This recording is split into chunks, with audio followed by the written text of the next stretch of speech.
Le sujet des classes moyennes est un sujet à voir de façon double aujourd'hui. Pourquoi? Parce que dans les pays riches, bon an, mal an, selon les lieux, nous avons une dynamique dite de démoyennisation.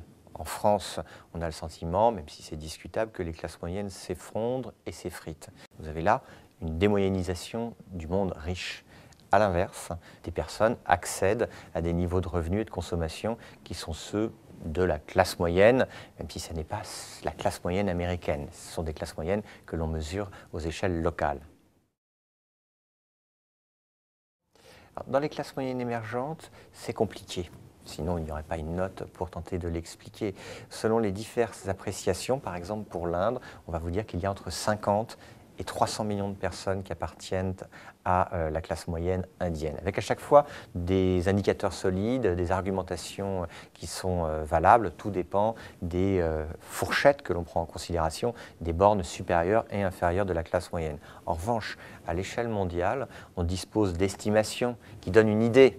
On peut donner des chiffres précis, mais ils sont discutables. Si on considère qu'appartiennent aux classes moyennes les gens qui vivent avec de 10 $ à 100 $ par jour en pouvoir d'achat, on a dans le monde entier, pas seulement chez les émergents, une classe moyenne qui rassemble près de 2 milliards d'individus. Ces 2 milliards d'individus, aujourd'hui, c'est d'abord des gens qui vivent dans les pays riches et en Occident.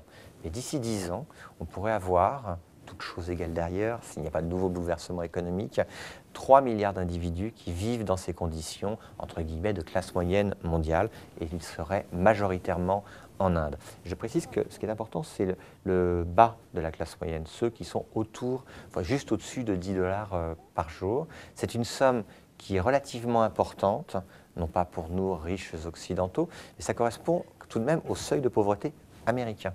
C'est-à-dire que la classe moyenne, si vous voulez, c'est l'ensemble des personnes qui, dans le monde, se situent juste au-dessus, à partir d'un niveau qui se situe juste au-dessus du seuil de pauvreté américain.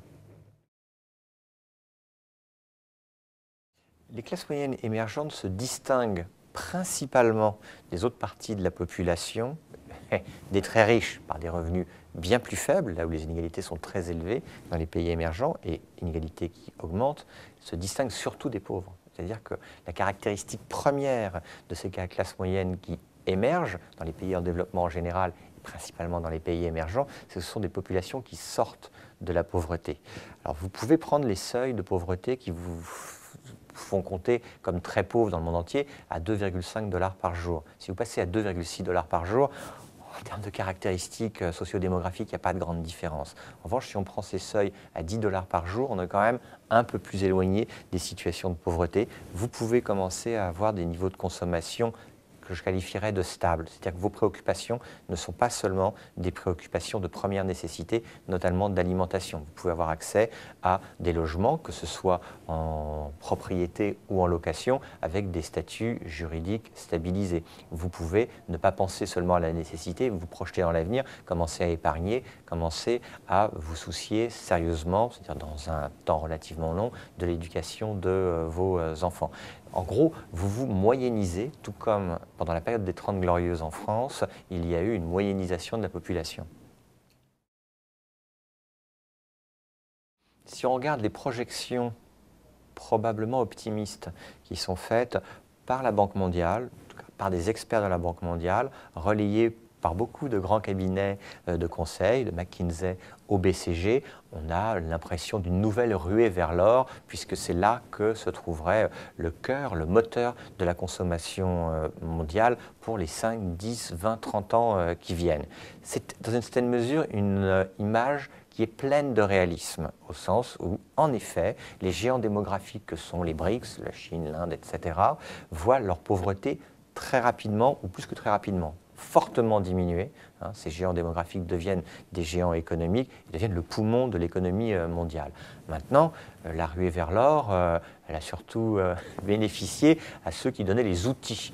Et donc, je pense qu'elle n'a pas enrichi forcément tout le monde et que l'avenir n'est pas forcément écrit. De nouvelles turbulences mondiales pourraient affecter ce mouvement très positif pour l'ensemble du monde, extrêmement positif pour les familles qui sortent de la pauvreté, assez inquiétant pour l'Occident, au sens où en effet vous avez un décentrement du monde moyen. Donc rien n'est écrit.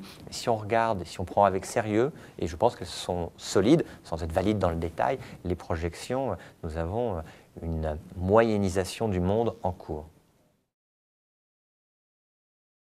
Vous avez des attentes, si j'oserais dire, de vous, comme vous et moi, ce serait une erreur considérable, parce que naturellement, les traditions nationales comptent énormément et une classe moyenne iranienne n'a pas forcément grand-chose en partage avec une classe moyenne mexicaine, sauf que nous observons, quand les enquêtes sont disponibles, une aspiration à la démocratie qui est plus importante, en mesurant par exemple la part des personnes qui considèrent qu'il est important d'avoir régulièrement des élections et en le comparant selon les divers niveaux de revenus dans un pays donné. Vous avez des aspirations à la consommation aussi qui sont importantes. Ça ne veut pas dire qu'on va courir après des marques de luxe, mais courir après ce que j'évoquais précédemment, des consommations qui ne sont pas seulement les consommations de nécessité. Donc vous avez une aspiration d'accéder à la démocratie, d'accéder au marché, d'accéder à la liberté. Ceci dit, il ne faut pas trop célébrer ça comme étant la transformation positive du monde.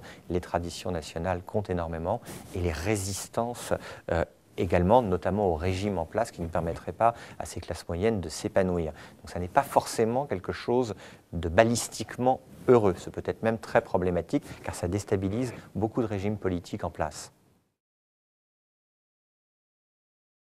Pour le moment, on peut avoir une image heureuse de cet accès à la consommation et des niveaux de revenus plus élevés qui permettent de la protection sociale, en tout cas de l'aspiration à de la protection sociale, de l'aspiration à de l'éducation des enfants, de l'aspiration à de l'éducation familiale qui permet d'avoir des niveaux de fécondité qui correspondent à ce qui est désiré, donc c'est bien. En même temps, on peut se poser la question de la soutenabilité même d'un monde où l'on consommera tant, si on est très malthusien, on considère que tout ceci est problématique, mais les vraies conséquences sont surtout le fait que le monde change de centre et cette émergence, cette affirmation plutôt des classes moyennes dans les pays émergents est signe de la moyennisation de l'Occident, qu'un temps on a pu appeler le déclin de l'Occident même, et de l'affirmation d'autres parties du monde. Je pense que les classes moyennes émergentes signent pas le déclin, c'est vrai, mais la démoyennisation de l'Occident.